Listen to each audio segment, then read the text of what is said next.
So you're wanting to write a song. First of all, that's super exciting. Welcome. I'm a singer and a songwriter, and I'm here to give you some tips and tricks to help you on your way and set you up to become all inspired and in the flow so you can start writing your song. But if we want to do that, there's one thing we have to do first. And no, it's not like and subscribe, although you can if you want to. Ha! Zing! Got him! Got him in the first 30 seconds.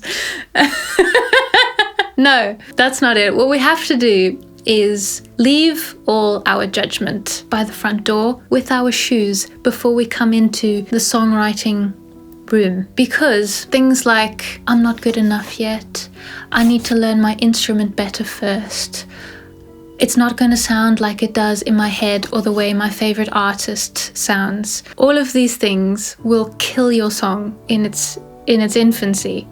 You'll be a baby song killer. We do not create from judgment or fear. We create from curiosity and love. So things like, what will happen if I do this? Those are the sentences you want to be hearing in your head as you write. Now, shake off all the judgment. Leave it by the front door with your shoes, and let's get started. So if you're wanting to write a song, it means that song already exists in the realm of possibility, right? In the quantum field, if you will. And all you have to do, really, is get out of your own way. Because writing a song is the most natural thing in the world. It's easy. It'll come on its own. It wants to be born.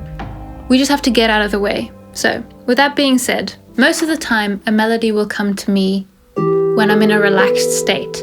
So, taking a shower, going for a walk, that sort of thing. What if no ideas come to you? I recommend playing around on an instrument if that happens. And you don't have to be any good at the instrument, I promise you. You can just play around. In fact, the less you know about the instrument, maybe you'll be set up to be more curious and creative on your instrument. Just play around, see what sounds it can make. I've heard of some musicians, they change the tuning on their guitar to a completely random tuning and then just play around because it generates new things, new interesting things that they can't logically force themselves to understand. It just has to happen out of intuition and curiosity. I recently took up playing the harp, and while I've aimed to become a master at it, I've only been playing for 7 months, so I still don't know the ins and outs of this instrument, obviously, but that doesn't stop me from playing around and trying to find melodies and seeing what I can come up with. In fact, it's really fun. Always treat it as an experiment. What happens when I do this?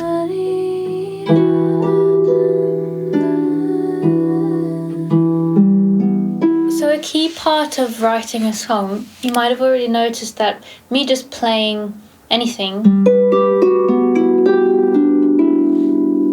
it can sound nice, but we don't want to be meandering forever and ever because there will be no structure to the thing. So a key part in songwriting is that you want to set up some kind of repetition, some place where we come back to call home. And it's this home that often feels like we can start our song on and we can close our song on as well. So I'm kind of centering my whole song now around this note.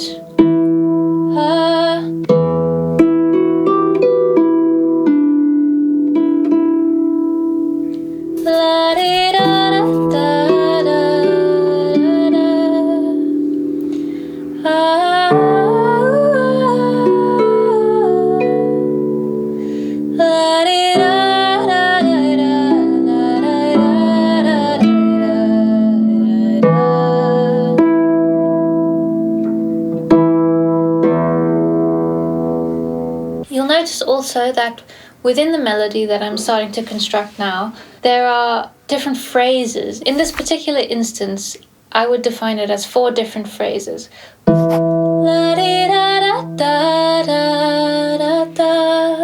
I'm going to call this phrase 1. Phrase 2, la-di-da-da-da-da-da-da. It's kind of similar to 1, where it starts on that la-di-da-da, but then goes off with a variation. Let's take a closer look at phrasing, because they don't have to repeat. There are no hard and fast rules when it comes to this, but it does happen often, and it's something that you can try out for yourself. Let's look at the first verse of my song, Who Needs Another Artist? Could have pushed a little harder, could have worked an extra hour, could have gone on till I ruined what I'd done prior to this. Cause it's only when I've done too much I feel like it's enough. In this instance, phrase 1 and 2 are actually exactly the same in melody and rhythm.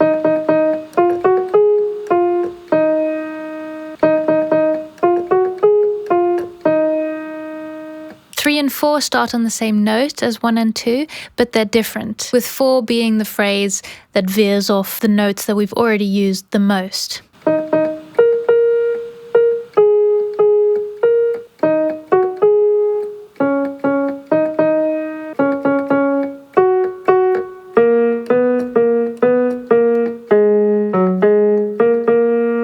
What about this other section within the same song?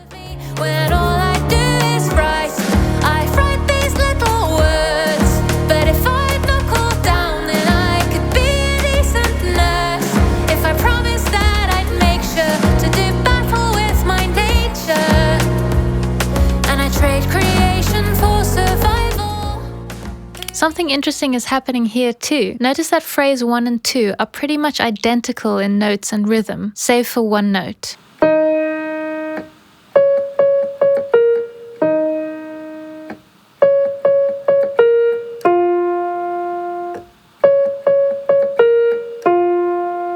What you'll find when you look at your favorite melodies like this is that it's always playing with repetition and variation. Take the same idea, but change one note.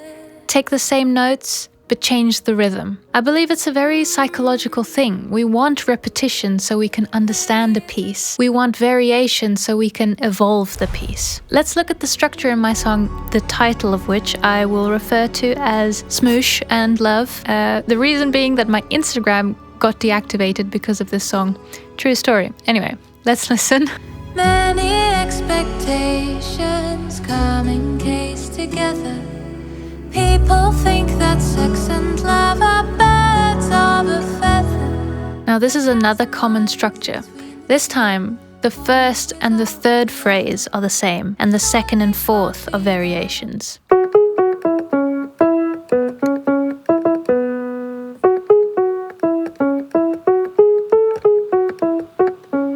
It's a good idea to work in sections like this, so you can set up a pattern by repeating things, break the pattern for interest, and also potentially to steer us into a new section. Once you have something that you like, it's very important to keep a record of it or record it as soon as you even start. I have long lists of voice memos on my phone of ideas that I've had combined with little snippets of verses or choruses. If you read sheet music, you can notate an idea immediately. Just get it down so you can come back to it and know what the idea was, because some of them are really fleeting. Always carry something like that on you, and it's fun. You get to be like, in the middle of conversation, if an idea sparks, you're like, I'm sorry, I'm an artist.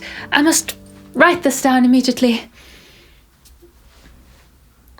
You were saying? I was at an I'm With Her concert. I didn't even know the band before I went to the concert. But in the middle of it, I suddenly had an idea for a lyric. And it was the line, swirling the drain, or come we'll swirl the drain, which then became a line in my song after this.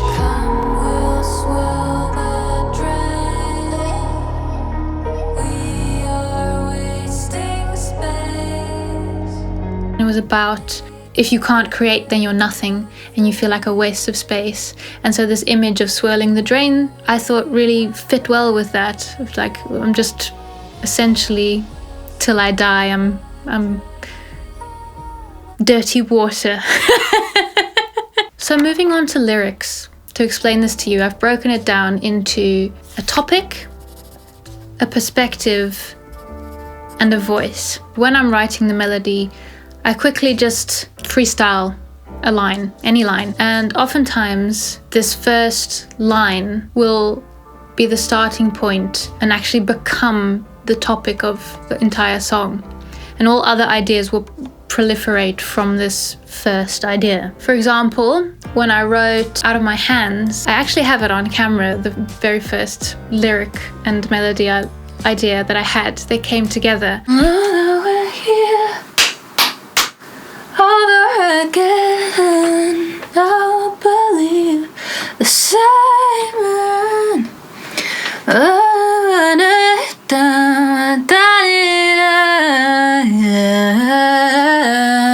It's out of my hands. It's out of my hands. So you can already see that line, it's out of my hands, felt good. You know, sometimes you speak these lines and they come out before you've actually even registered what it is that you've said. And I think that's when you know that you're on the verge of something interesting. Like your subconscious has brought up something for you to use. And I think those are where the most exciting ideas come from.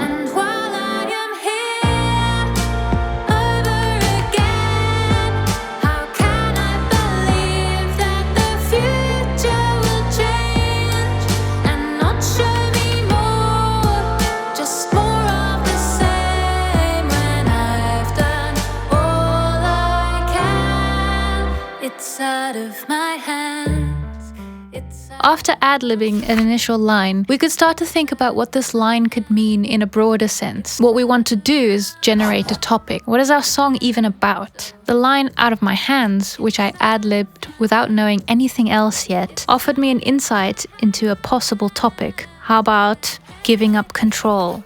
Letting things be. But this on its own doesn't tell us much. We need to know, what does the writer think about letting things be? Is it scary? Do we believe we should let go even if we're scared? This is where you choose a perspective. Simply put, a perspective is just an emotional filter you use to show a listener what stance you take. In my song A Hearty Goodbye, the topic is indecision. On its own, indecision is floating around in a vacuum until we take a stance on it. The stance or perspective or emotion that I took is one of regret. Regret for not being able to make decisions on time, which let opportunities pass me by. Maybe now you can relate to this because you've experienced a similar feeling. Even if the details might differ, the emotion is universal. Our chosen perspective can now inform our voice or the style. These will be the actual lines we read or listen to. There's a myriad of ways in which you can voice your lyrics, but I'm going to mainly focus on two general ways that you can categorize the way you describe things, namely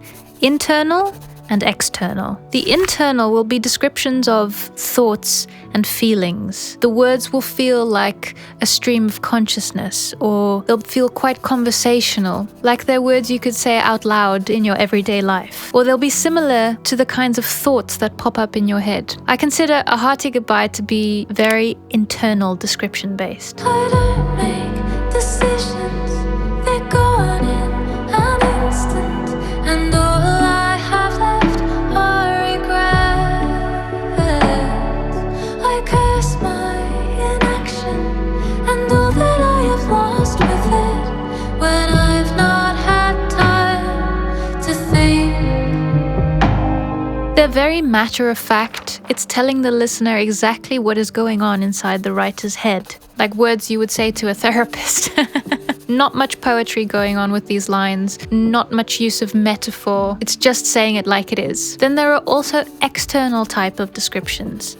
These descriptions will be filtered through our senses, so seeing, hearing, tasting, smelling, and touching. Say you're writing a breakup song. You could describe your internal feelings, the thoughts that you have, or you could describe the scene around you. So the things you've noticed during this breakup. You see one toothbrush instead of two on your bathroom cabinet. You hear less noise. What does the food taste like that you're eating now that you're eating it alone? So you can be quite matter of fact in your descriptions. This is what I'm noticing. Or you can describe a metaphor. And I want to take a look at a song of Madison Cunningham's. And she has this passage. This is also, I believe, a breakup song, but it's phrased in a very poetic way. So one of these passages I find absolutely beautiful. There's a water leak the size of Berlin coming from this vessel that we're in, running from my eyes to your chin. Love's a kind of sorrow worth saving. Now this is site-based description, right? This is a picture she's painting. You can see almost these two people close together. You can see the tears rolling from one's face to the other. But we don't necessarily know what that means until she adds the last line, which then explains what the metaphor is, which is love's a kind of sorrow worth saving. So now we understand love being something that is painful at times if you have to lose it, but worth going through nonetheless. So metaphor explained through emotion. And you can notice also the word choice that she's used.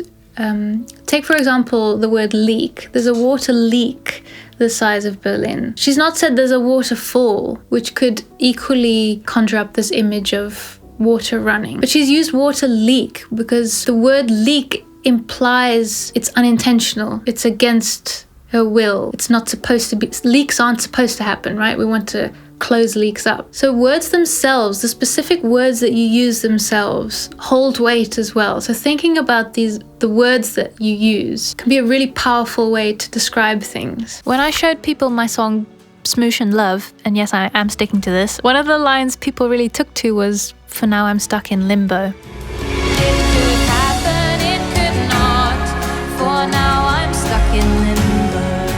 I think because the word limbo is not one you hear every day, it also perfectly encapsulates the main emotion of the song, which is uncertainty, especially when paired with the line that precedes it. It could happen, it could not. When you've never experienced attraction, it's hard to definitively say that you never will. You can always leave the door open for the possibility that it could happen, but until then, you're suspended in this in-between place, waiting. I even called this song the Limbo Song before I gave it a title. That fantastic title that never caused me any problems on Instagram. Let's look at another example. This one is by an artist called Until the Ribbon Breaks. Also, he's one of my favorite lyricists. So the title of the song is Human. We can't infer a whole bunch from that, but we can maybe assume that it's going to be about some human experience. So let's read the first verse. You get ripped from the cord. Now you've got to breathe on your own. 9 months rent-free. You get ripped from your home. What a day. The word choice is already standing out to me. The word ripped, the word rent-free. Possibly this is going to be a brutal world that this birthed human is going to step into, right? He says, what a day. It's a bit of humor that he adds into the style. Second part of the first verse. Look at you, you're crawling. Pretty soon you'll be talking. Not to rush you, no hurry. You're going to have to be somebody. So that reveals to us, okay, this is about societal expectations, right? You're going to have to be somebody. You're going to have to buck up, dude, and join the society. Isn't life wonderful that we've created for you? Here's what he does. It's a good use of working in sections because these are the verses. But when we hit the pre-chorus and the chorus, we get a little bit more explanation and kind of a perspective shift. Because if we were to leave the words as they were now, we might even think this is what the artist believes himself. But this is the perspective of society.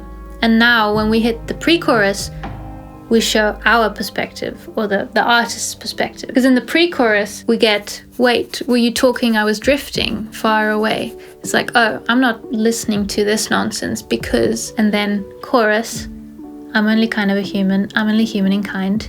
I'm here for the ride. So this sets up two perspectives, one of the artist, one of society. The artist being human needs to be free, and the perspective of society is rigid and cold and strict and laborious. Now that we have these two perspectives set up, we have these two that we can juxtapose against each other, which is exactly what he does. He pits these two perspectives against each other. He writes, now you make a choice, devil at the junction.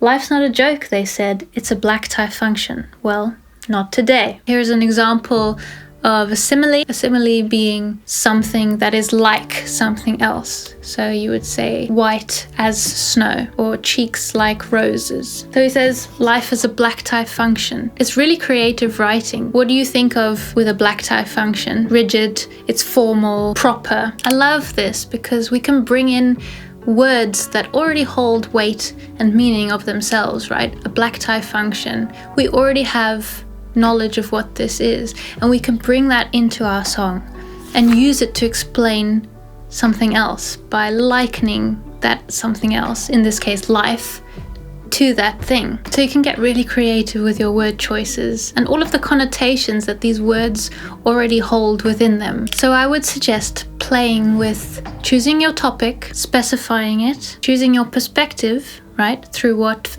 emotion are we going to approach this topic? And then your word choice. What words can I use that already hold weight and meaning and bring them into my song to explain something that is similar? There's a whole bunch of songs that you can study, and I would recommend, really listening to lyrics that you like the best. Now, I've mentioned a whole lot of things, but I wouldn't try to focus on all of these things while you're writing. I would just, like I said, withhold judgment, withhold editing, and just focus on your curiosity. Where can we go? Where can we take things? What can we add? What can we leave out? See what happens. And then maybe afterwards you can add a layer of editing. That's what I did for my song Smoosh and Love. I did a round of edits afterwards. So there's a line in this song that goes, "How far I can agree to go is yet to be discovered." How far I can agree to go is yet to be discovered. Prior to that, it was "How far I am willing to go is yet to be discovered." But the way that it comes out in the song is "how far I am willing to go." And not to mention that the ing sound closes the throat, so it's harder to sing. So changing it to agree with open vowels is easier to sing. But also the way it's timed, willing. We don't say willing, we say willing, and it just felt a bit clunky.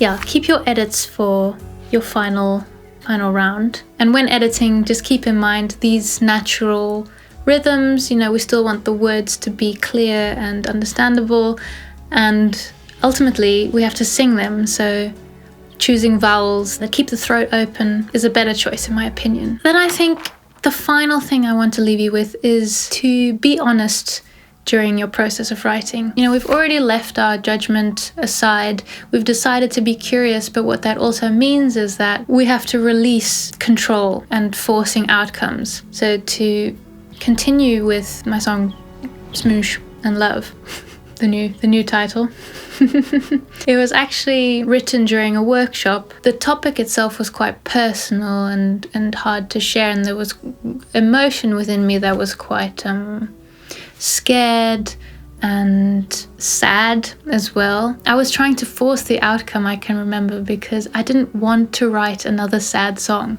because at the time I had this belief, all my songs are sad. All my songs turn into sad songs. Which might have been true, I don't know, but maybe that's just because the songs have to be sad and there's some sadness that needs to be processed within you. I remember I didn't want to seem like I was complaining. The topic of Smoosh and Love is, my experience of desiring love but not ever experiencing smooshable attraction. There was quite a lot of anguish in the way I was feeling about it. But I was trying to force, no, I'm not, it's fine, I'm not complaining about it. So when writing the lyrics, I was quite tongue-in-cheek, I was quite trying to make it lighter than I was feeling about it, which wasn't honest. It wasn't honest to the song that it was trying to emerge. And thank God the lady who was guiding us to write our song, she could see immediately, it was like, none of these major chords you're choosing. It has to be what it has to be. And I'm really glad she did. And the song. Eventually I walked away with a really nice song that I'm proud of. Added another verse and produced it, and now it is what it is today.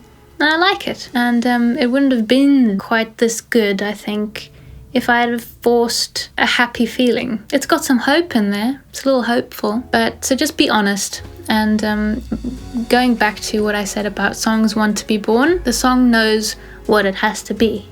You just have to get out of the way. So be honest and get out of the way when it's time to get out of the way. So that's all I have for you today.